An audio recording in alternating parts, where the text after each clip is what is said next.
جو لوگ غرض کے دیوانے ہوتے ہیں وہ سوائے اس کے کچھ نہیں جانتے کہ جس طرح بھی ہو سکے ان کی خواہش پوری ہو، اور وہ جو کوئی بھی اس کے پورا ہونے میں رکاوٹ ڈالے اسے کسی نہ کسی طرح اپنے راستے سے ہٹانے کی سر توڑ کوششیں کرتے ہیں۔ اور قابیل نے اسی طریقے کی بنیاد ڈالی۔ اس کی خواہش، حسن پرستی، جوش حسد اور غیظ و غضب نے اس کو باولا اور اندھا سا بنا دیا تھا۔ اس کو اس کے سوا کچھ نہیں سوچتا تھا کہ وہ اپنے بھائی کو قتل کرے اور پھر اپنی مراد حاصل کرے۔ پھر بالآخر اس نے غیظ و غضب میں آ کر حابیل سے کہا، میں تجھ کو قتل کیے بغیر نہ چھوڑوں گا تاکہ تو اپنی مراد کو نہ پہنچ سکے۔ حابیل نے اس وقت بھی غصے کی بات کا جواب غصے کے ساتھ دینے کی بجائے ایک اصولی بات کہی، جس میں اس کی ہمدردی اور خیر خواہی بھی تھی کہ اللہ تعالیٰ کا یہ دستور ہے کہ وہ متقی اور پرہیزگار کے عمل کو قبول فرماتا ہے، اور اگر تم تقوی اور پرہیزگاری اختیار کرتے تو تمہاری قربانی بھی قبول ہوتی۔ تم نے ایسا نہیں کیا، اسی لیے تمہاری قربانی قبول نہ ہوئی۔ اس میں میرا کیا قصور ہے؟ قابیل یہ سن کر اپنی نیت کے کھوٹ کی طرف توجہ کرنے کی بجائے حابیل پر حسد کرنے لگا۔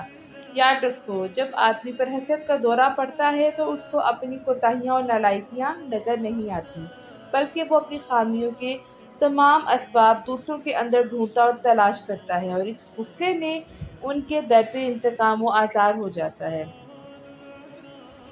افراد میں اس بدبختانہ کردار کی سب سے پہلی مثال قابیل نے پیش کی ہے، اور اقوام سے یہود نے اس آئینہ میں ذرا ہمیں اپنا منہ بھی دیکھنا چاہیے کہ آج بھی حابیل اور قابیل کا وہی قصہ تو نہیں دہرایا جا رہا جو بہت پہلے پیش آ چکا ہے، جس کی روایت بھی دنیا کو یہود ہی کے واسطے سے پہنچی ہے۔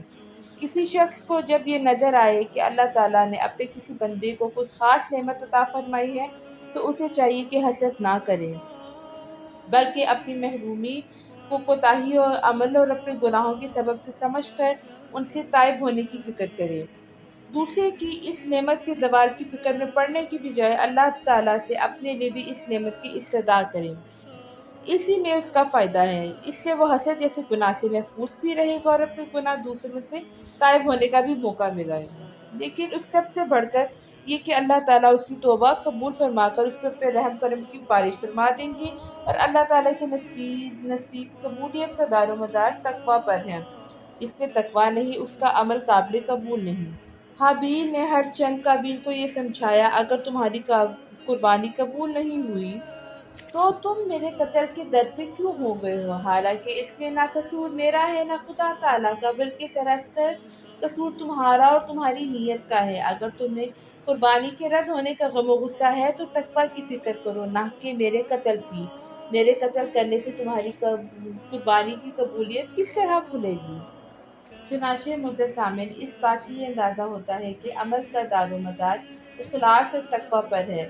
حضرت علی رضی اللہ تعالیٰ عنہ کا ارشاد نقل کیا گیا ہے، آپ رضی اللہ تعالیٰ عنہ نے فرمایا، تقویٰ کے ساتھ کوئی چھوٹا اور تھوڑا عمل بھی قلیل نہیں ہوتا۔ جو عمل قبول ہو جائے وہ عمل قلیل کیسے ہو سکتا ہے؟ مختصر یہ کہ حابیل نے جب یہ دیکھا کہ یہ مجھے قتل کرنے کے لیے اقدام کر رہا ہے تو اس سے کہا، اے بھائی، میں تو کسی طرح تجھ پر ہاتھ نہیں اٹھاؤں گا، کیونکہ میں رب العالمین سے ڈرتا ہوں، جس نے مجھ کو اور تم کو دونوں کو پیدا کیا ہے، اور جس نے ایک دوسرے کی جان اور مال کے احترام کی ہدایت فرمائی ہے۔ اگر تم مجھے قتل کرو گے تو میرے قتل کا بار گناہ بھی تمہارے سر پہ ہوگا، پھر تو دوستیوں میں سے ہو جائے گا۔ مگر قابیل نے حابیل کی ایک نہ سنی۔ اس کے حسد نے اس کو بالآخر اپنے بھائی کے ہولناک قتل پر آمادہ کر ہی لیا۔ قدرت نے انسان کے اندر ایک نفس لوامہ ودیعت فرمایا ہے جو اس وقت تک کسی ارادہ جرم کے خلاف احتجاج کرتا رہتا ہے جب تک مختلف تعویلوں اور بہانوں سے آدمی اس کی زبان بند نہ کر دے۔ قابیل کو بھی اس مرحلے سے گزرنا پڑا، لیکن بالآخر اس کے حسد، حسن پرستی کے جذبے نے اس کو ہولناک جرم پر آمادہ کر ہی لیا۔ یاد رکھیے کہ ابتدا ہر مجرم کو اس طرح جھجک پیش آتی ہے، لیکن جب وہ جرم پر جرم کیے چلا جاتا ہے تو وہ جرائم کرنے میں بالکل بے باک ہو جاتا ہے۔ اس طرح کی کشمکش انسان کے سامنے آزمائش کا ایک میدان کھولتی ہے جس میں نامرادی اور فتح مندی دونوں کے مواقع امکانات موجود ہوتے ہیں۔ اگر انسان اس کشمکش میں اپنے نفس کو زیر کر لے تو فتح مند ہو جاتا ہے۔ قابیل نے اپنے نفس سے شکست کھائی اور اس کا نفس اس پر غالب آ گیا، اسی وجہ سے وہ نامراد اور ناکام ہوا۔ بس جب قابیل نے اپنی خواہش کو پورا کرنے کے لیے حابیل کو قتل کرنے کا فیصلہ کیا تو اسے سمجھ میں نہ آتا تھا کہ وہ کس طرح قتل کرے۔ شیطان جو انسان کا اصلی دشمن ہے، جس نے قسمیں کھائی تھی کہ میں ضرور بنی آدم کو اغوا کروں گا اور ان کو سیدھے راستے سے بہکاؤں گا، اور اس سے اپنی پرانی دشمنی کا بدلہ لینے کا موقع ہاتھ آیا، اور وہ بھیس بدل کر قابیل کے سامنے آیا اور ایک پرندے کو پکڑ کر پرندے کا سر پتھر پہ رکھا اور اوپر سے دوسرا پتھر مار دیا۔ اس طرح قابیل کو قتل کرنے کا طریقہ سمجھایا۔ اب قابیل اس تلاش میں تھا کہ وہ بھی موقع پا کر اپنے بھائی کو اسی طرح سے قتل کر دے۔ چنانچہ حابیل ایک دن سویا ہوا تھا تو قابیل نے ایک بھاری پتھر اٹھا کے اپنے بھائی کے سر پہ مارا اور اس طرح اپنے بھائی کو قتل کر دیا۔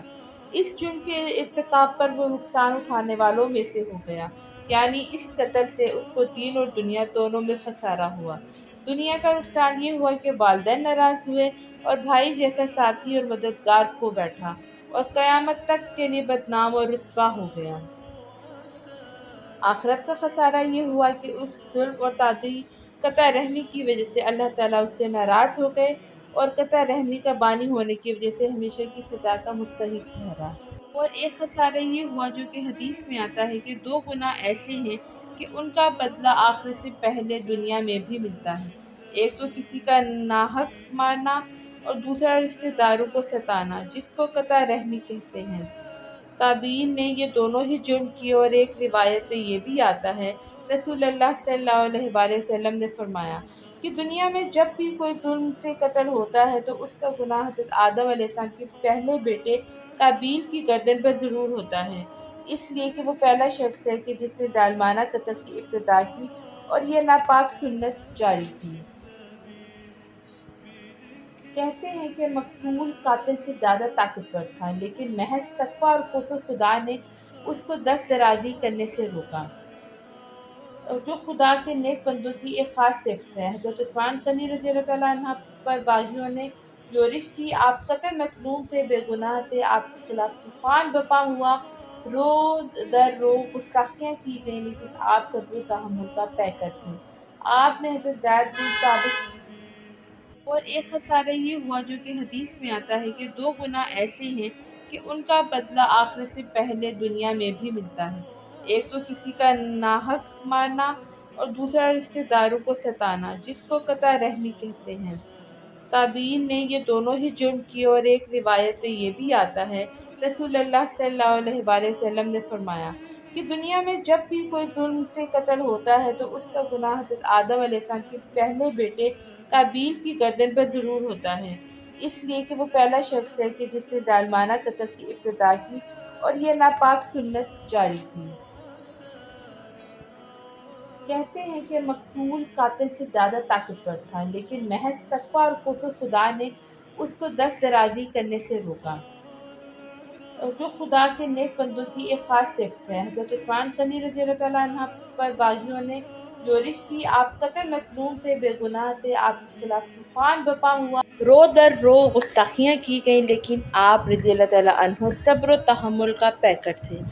آپ نے حضرت زید بن حارث رضی اللہ تعالیٰ عنہ، حضرت عبداللہ بن زبیر رضی اللہ تعالیٰ عنہ اور دیگر صحابہ کرام رضی اللہ تعالیٰ عنہ کی درخواستوں کے باوجود ان کو اس بات کی اجازت نہ دی کہ وہ باغیوں کا مقابلہ اور مقاتلہ کریں۔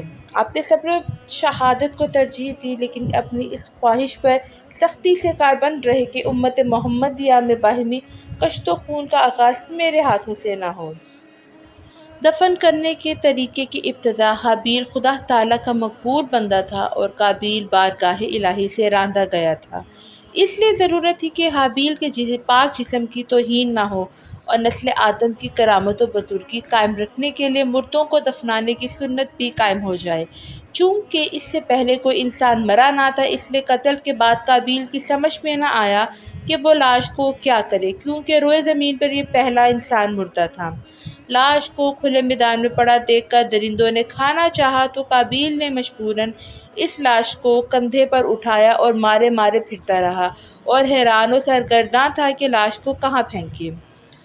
بالآخر حق تعالیٰ نے ایک کوا بھیجا جو اپنی چونچ میں ایک مردہ کوے کو اٹھا کر لایا۔ پھر اس نے اپنی چونچ اور پنجوں سے زمین کو کرید کر ایک گڑھا بنایا، اس میں مردے کوے کو ڈالا اور اوپر سے مٹی ڈال کر زمین کو برابر کر دیا۔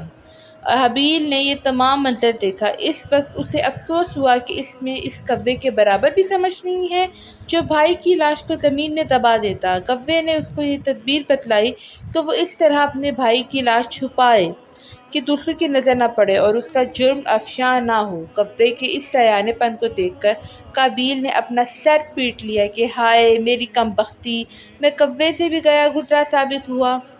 مجھے تو اتنی بھی تدبیر نہیں سوچی کہ میں اس طرح اپنے بھائی کی لاش کو ڈھانپ دیتا۔ چنانچہ اس نے اپنی اس بیوقوفی پر اس کو بڑی ندامت ہوئی اور تقاضائے انصاف تھا کہ قابیل کی اس کمینہ حرکت پر اس کو دنیا میں بھی ذلیل کیا جائے اور اس قابل بنا دیا جائے کہ خود اس کو اپنی بے مائگی، عقل و دانش اور کمینگی کا احساس ہو جائے۔ اس لیے نہ تو اس کو الہام بخشا گیا اور نہ اس کمینہ حرکت کو چھپانے کے لیے عقل کی روشنی عطا کی گئی، بلکہ ایک ایسے حیوان